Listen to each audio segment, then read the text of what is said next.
I don't know, but I would imagine it would be harder.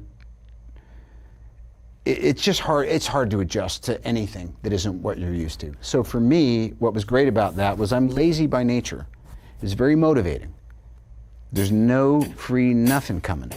So get it together and make something of yourself.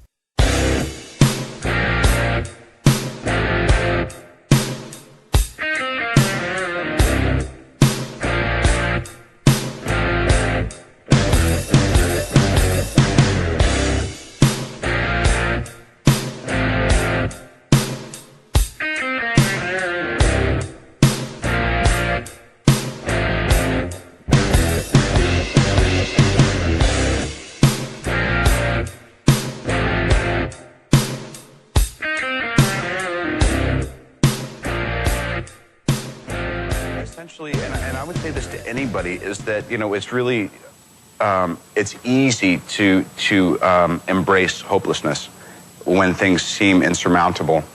And yet, it's actually just a matter of time until all of the elements come together for things to be all right. I mean, I believe that, you know, most difficult situations will resolve themselves if you are persistent and if you don't give up entirely. And that's what I never did. I never gave up.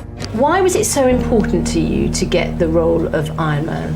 Because you have described it as like a fight. You fought everybody off for that role. Right. Just because I had a really good feeling about it, and I think there's things in life with, like, you know, relationships or with life paths or stuff like that. To tell you the truth, I felt like, I just felt like it would wind up putting me in a position, you know, in this industry, in this business, that would give me more creative freedom.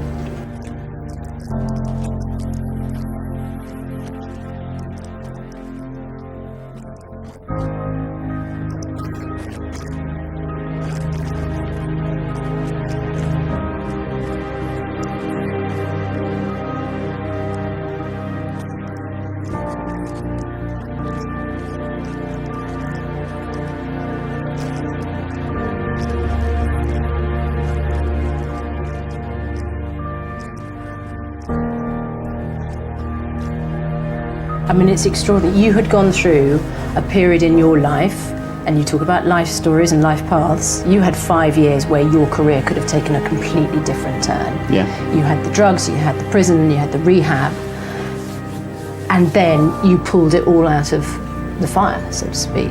I mean, how did you manage to get from that position to this position?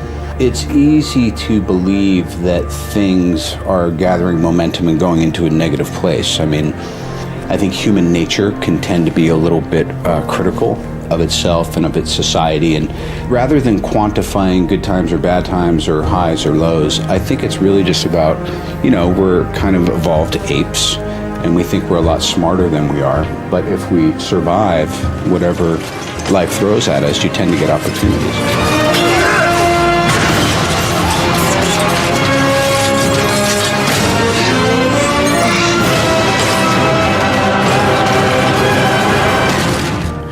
Well, I need to be kept right-sized, because I can easily fall into self-seeking and depression and self-pity and judgment and all that stuff. It's kind of it's a bit of a default, but I spend enough energy and I've had enough help over enough years to actually just say, oh, that's just awful, destructive behavior. You're entertaining in your head, you know. When you have motives to have worldly things, when you attain them, there's an emptiness on the other side. I think that's just a function of spiritual growth, you know. And because I've had such kind of extremes of fortune and misfortune, I kind of have come to appreciate, you know, both. But I think in Hank's case, it's... Meaning you like the material success. You don't mind it. Meaning that I see how either one of them can be disillusioning. Oh. You know, because some folks really love drama, and some folks really love having stuff that puts a wall between them and you. So there's some implied status, you know.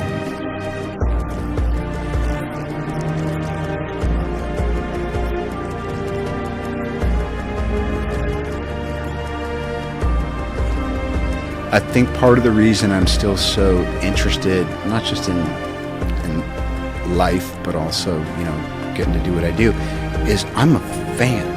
I love movies. I love creativity. I love music. I love culture. And the fact that I actually have a place in it while I'm observing it and digging it is like, it's an honor. It's just hard. It's hard to adjust to anything that isn't what you're used to. So for me, what was great about that was I'm lazy by nature.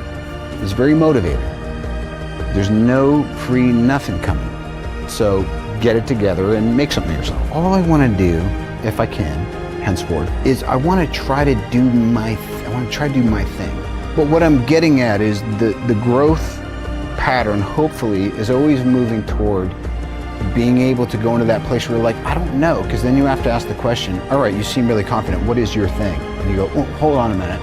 So I have to dig deeper and really say, what am I willing to push up against, which is either my own resistance, my own ignorance, my own laziness, my own lack of belief in myself, or my own whatever. Like, my dad is, growing up, I was Bob Downey's kid. Right. And my dad is and remains this amazing, groundbreaking counterculture, underground filmmaker, influenced so many other filmmakers and stuff. And so, naturally, for me, there will be a desire to want to step into writing and directing. I might have said this last time. My dad, who's quite something, and I adore, says right to my face the following: anybody can act, few can direct, and nobody can write.